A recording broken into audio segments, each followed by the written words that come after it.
Selamat datang Pak. Perkenalkan, nama saya Dr. Khairul yang berjaga pada pagi hari ini. Kalau boleh tahu nih dengan Bapak siapa nggih?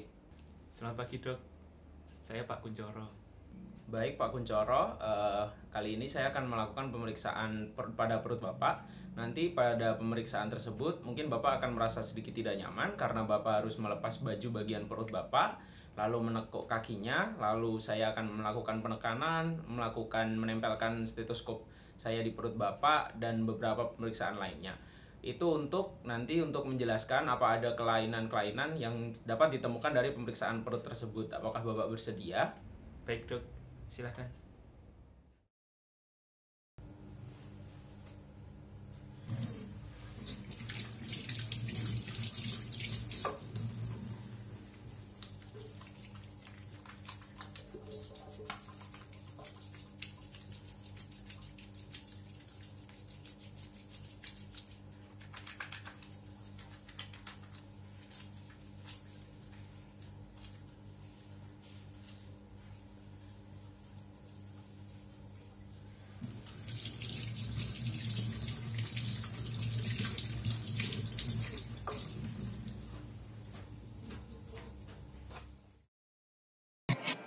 Yang pertama dilakukan pada pemeriksaan abdomen yaitu adalah langkahnya adalah inspeksi abdomen.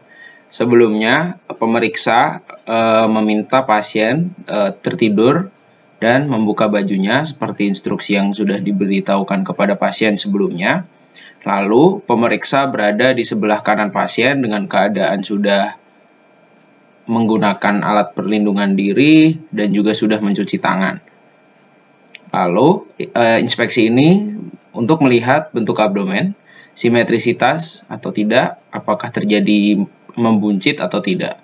Lalu juga dilihat pada dinding perut, seperti terdapat kulit yang normal atau tidak, terlihat vena atau umbilikus atau inguinal.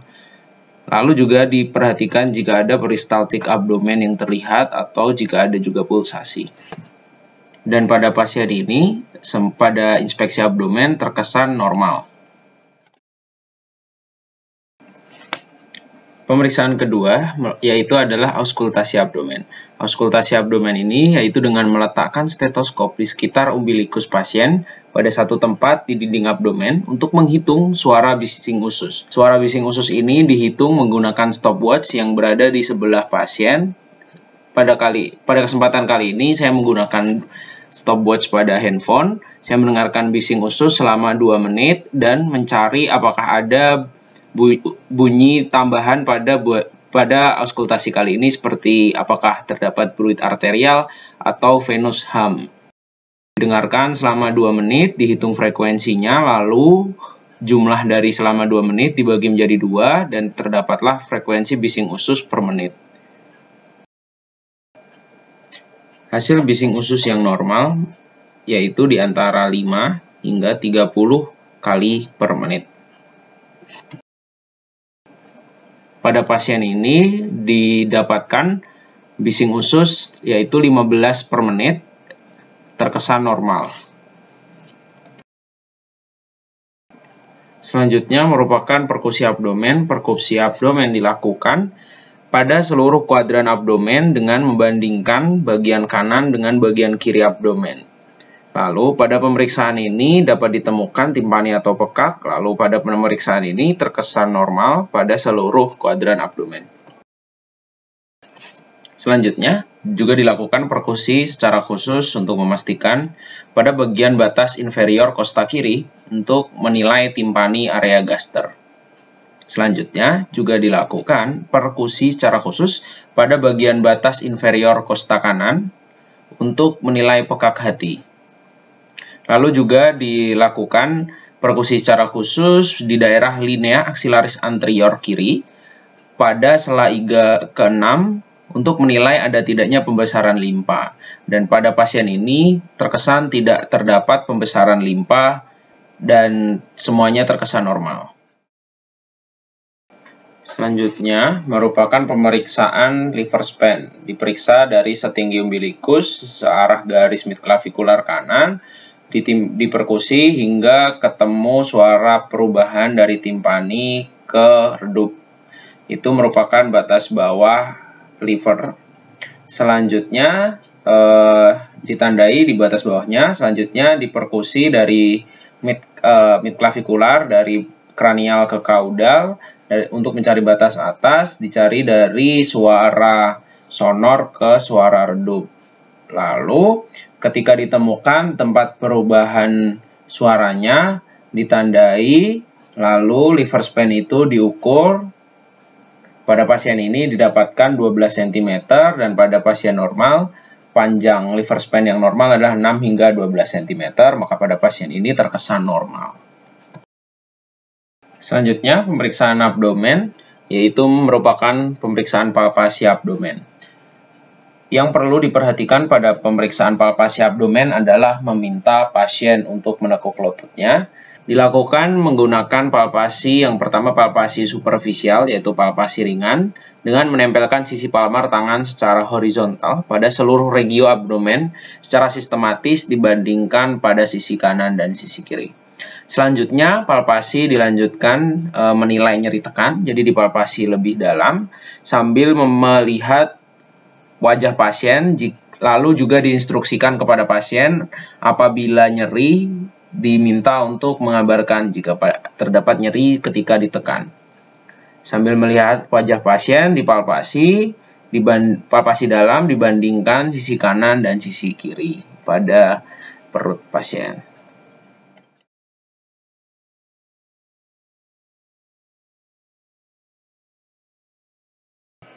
Selanjutnya adalah pemeriksaan cairan asites dengan teknik shifting dullness, yaitu dengan dilakukan perkusi dari umbilikus ke arah lateral kanan, diperkusi hingga perubahan suara terjadi dari timpani ke redup, lalu ditandai, lalu pasien dimiringkan ke sisi yang berlawanan, lalu ditunggu sesaat, lalu diketuk kembali apakah terjadi perubahan redup ke timpani. Jika iya, berarti shifting dullness positif. Pada pasien ini shifting dullness negatif dan terkesan normal, tidak ada tanda-tanda asites dari teknik shifting dullness. Selanjutnya adalah pemeriksaan undulasi dengan cara yang pertama pasien diminta untuk meletakkan kedua tangannya di tengah-tengah perutnya sendiri, dicontohkan seperti gambar di atas. Lalu pemeriksa menggunakan telapak tangan kanan dan telapak tangan kiri di kedua lateral kanan dan kiri perut pasien. Lalu tangan kanan melakukan hentakan dan tangan kiri merasakan hantaran getaran, dan sebaliknya dilakukan pada tangan kiri dan tangan kanan merasakan hentakannya. Jika hentakan terasa, maka tes undulasi positif dan terkesan terdapat asites di dalam perut. Selanjutnya adalah palpasi hepar. Palpasi hepar dimulai dengan meminta pasien untuk melipat kedua tungkai kaki, lalu meminta pasien untuk mengikuti instruksi inspirasi dan ekspirasi selama pemeriksaan. Lalu pemeriksaan menggunakan tangan kanan sisi palmar radial jari, lalu meminta pasien untuk menarik nafas dalam pada awalnya, lalu palpasi dilakukan dengan menekan dinding abdomen ke bawah dengan arah dorsal pada saat pasien ekspirasi maksimal. Kemudian pada awal inspirasi jari bergerak ke kranial. Diraba diulangi hingga hepar teraba atau tidak teraba sampai mengarah ke arkus kosta kanan. Pada pasien ini hepar tidak teraba. Selanjutnya adalah palpasi hepar pada lobus kiri pada hepar. Tekniknya sama, dilanjutkan dari yang sebelumnya. Perbedaannya terdapat pada posisi tangan kanan. Posisi tangan kanan sejajar dengan garis tengah anterior pada perut pasien, yaitu di atas umbilikus, lalu diraba seperti teknik di lobus kanan hingga teraba batas bawah hati. Batas bawah tepi hatinya dengan ukuran normal, permukaan licin, tepi rata, dengan konsistensi padat tanpa nyeri tekan dan tidak terdeteksi terdapatnya pulsasi. Selanjutnya adalah palpasi limpa dengan menggunakan metode Schaffner. Pertama-tama meminta pasien melipat kedua tungkai kaki, lalu meletakkan penekanan pada perut dengan menggunakan sisi palmar radial jari tangan kanan.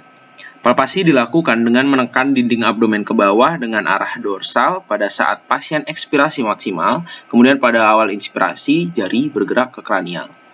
Palpasi dimulai dari sias kanan, melewati umbilikus menuju arcus costae kiri. Diraba-raba hingga mendapatkan perabaan seperti limpa. Lalu dideskripsikan pada pasien ini ukuran limpanya tidak teraba dan skala Schaffner-nya 0.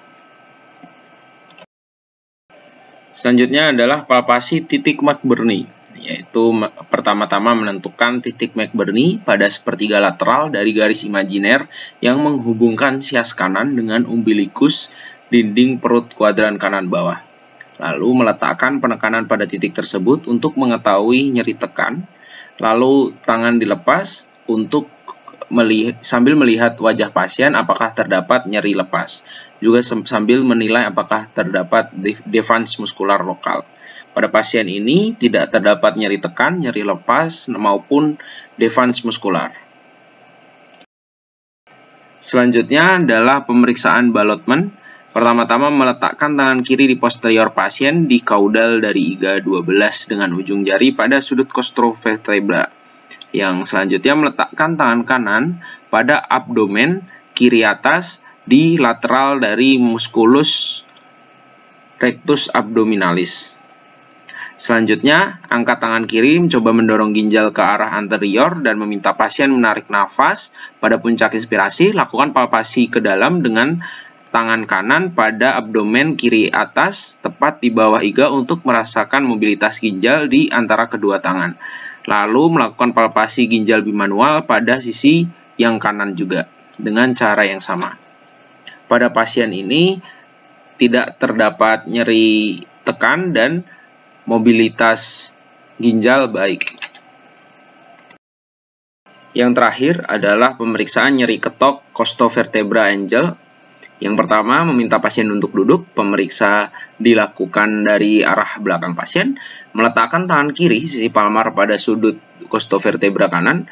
Meletakkan bagian ulnar kepalan tangan kanan di atas tangan kiri pada sudut costovertebra kanan.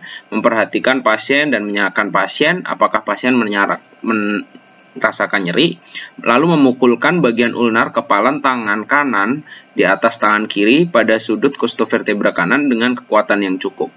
Lalu melakukan tindakan yang sama pada sudut costovertebra kiri, lalu menanyakan juga apakah pasien mengalami rasa nyeri atau tidak. Gimana tadi hasilnya, Dok? Baik Pak, pemeriksaannya sudah selesai. Jadi tadi dalam hasil pemeriksaannya dapat saya simpulkan dari pemeriksaan perut Bapak tidak ditemukan kelainan dari saya melihat, meraba, mendengarkan, dan pemeriksaan-pemeriksaan lanjutan tadi. Jadi saya dapat simpulkan dalam pemeriksaan abdomen ini atau perut Bapak terkesan normal ya Pak. Yuk. Oh. Baik Bapak, terima kasih banyak ya Bapak. Semoga cepat sembuh. Baik Dok, terima kasih.